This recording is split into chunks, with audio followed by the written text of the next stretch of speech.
Hello everyone. In my previous videos, I have explained two laws of Mendel, and in this one I'm going to explain the third law of Mendel, that is independent assortment.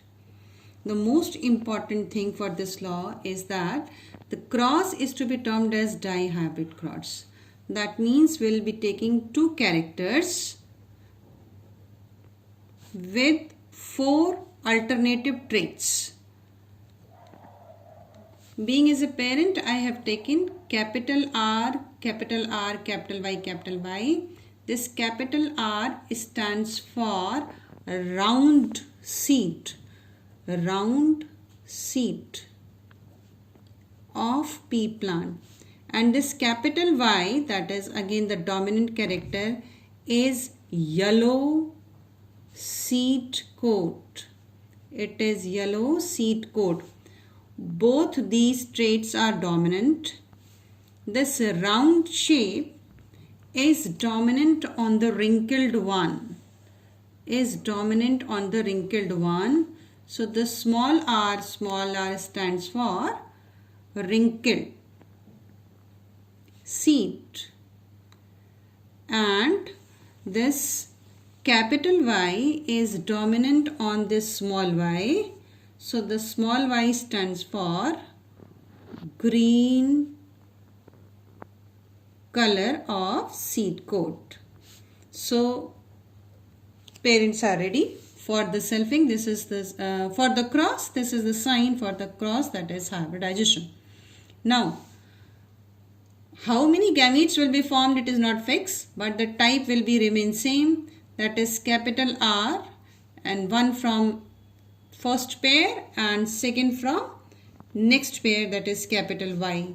Is again here capital R and capital Y. Here the type is, that is small r with small y and small r with small y. This is again a Punnett square I have already drawn. Now if it is a female or the egg cell, so going to write at the top capital R and capital Y. And if it is the pollen grain, then indicating U in the form of arrow, that is small r, small y and small r and small y. This block is there for this one and this one, so it is capital R, small r and capital Y, small y. Similarly, this is capital R, small r, capital Y, small I, capital R, small r, capital Y, small y. This one is there for this capital R, small r, capital Y, small y. This generation is to be termed as F1. That means first filial generation.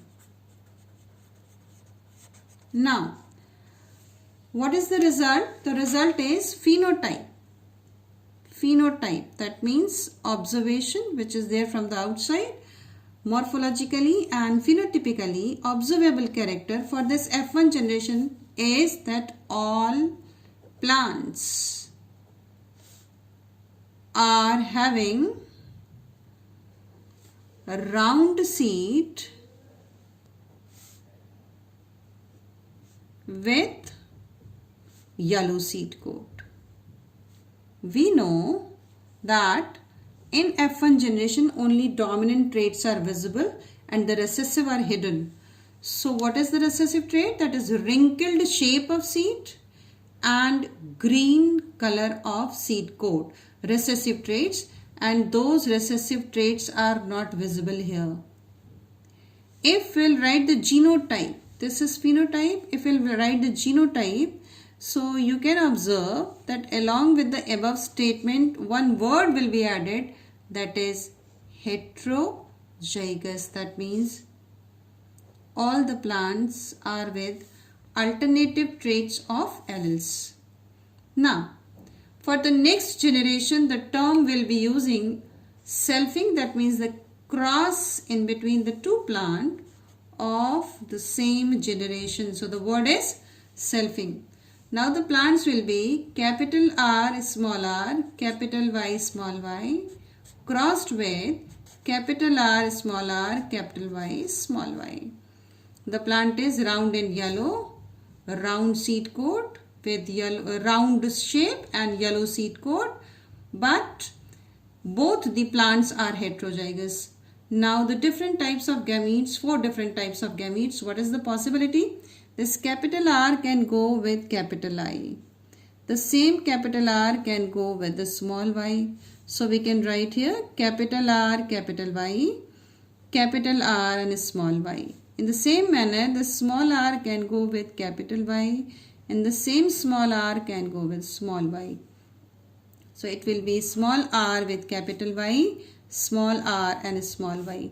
So these 4 types of the gametes will be formed. Number 1, 2, 3 and of course this is 4. 1, 2, 3 and 4. The same 4 types of the gametes will be formed over here. Capital R, capital Y, capital R, small r, capital Y and small r, small y. These 4 different types of gametes are formed, and this question will be, maybe it is there into your examination also, that how many types of the gametes are to be formed during the selfing of F1 plants. Now, all these 4 different kinds of gametes will be kept over here in this Punnett square, which is already drawn by me. Going to write down capital R, capital Y. Second is capital R, small y. This is small r, capital Y, and this one is small r and small y. In the same sequence, without changing the sequence, I'll write the next 4 in this vertical row, that is capital R, capital Y. Capital R is there with the small y, and a small r is there with the capital Y, and small r is there with the small y. In the same pattern, this block is there for this one and this one. So the genotype is capital R, capital Y, capital R, capital Y and capital Y. This one is capital R, capital R, capital Y, small y. This one is for this one and this one, that is capital R, small r, capital Y, capital Y.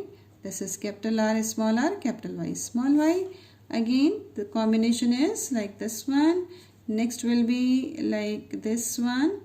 And similarly for the next, that is small r, capital Y, small y. And the last, that is 2 recessive traits, that is small r, small y, small y.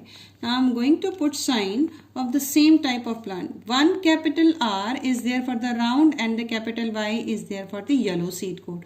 So this is round and yellow, round and yellow, round and yellow because of this capital Y and capital R, round and yellow. You can observe this one, round and yellow. This is again round and yellow. One more we have round and yellow, round and yellow, and again this one is round and yellow. So how many we have? 1, 2, 3, 4, 5, 6, 7, 8, 9. So round and yellow, they are 9 in number. I am going to write down in the short that the dominant one, this is round and yellow, is 2. Next is followed by, that is capital R is there with the small y. So going to put another sign, that is circle, and this circle is there in this way. This is round and the seed coat color is there for the green. So this is 1 and again this is second, as because of small y, capital R is showing it is the round seed, and the next is this one. So how many? 1, 2, 3. So this is 3 and I can write this is capital R with a small y.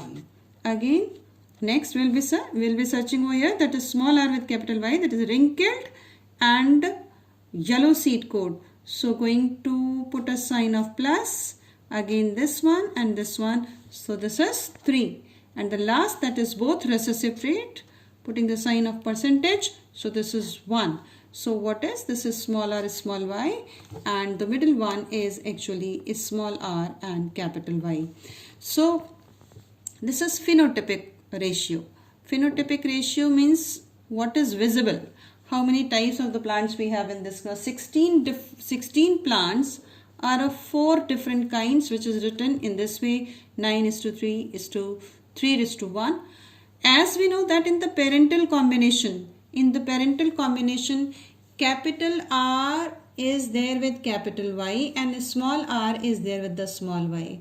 But as a result, we can observe that the capital R is there with the capital Y, and of course the ratio is fixed, it is there in this way, and the small r is there with this small y also. But we have two new combinations, that means this capital R can assort with the small y also, and this small r can assort with the capital Y also. That means all four different traits are free to assort with any kind of the traits what we have taken in the parents. So this is the only reason why we are using the term law of independent assortment. That means all four different traits of two alternative characters are free to assort with each other. So in the last one, that is F2 generation, second filial generation, all these traits are free to come in a two new combination along with the two parent combination. I hope it is clear. Thank you.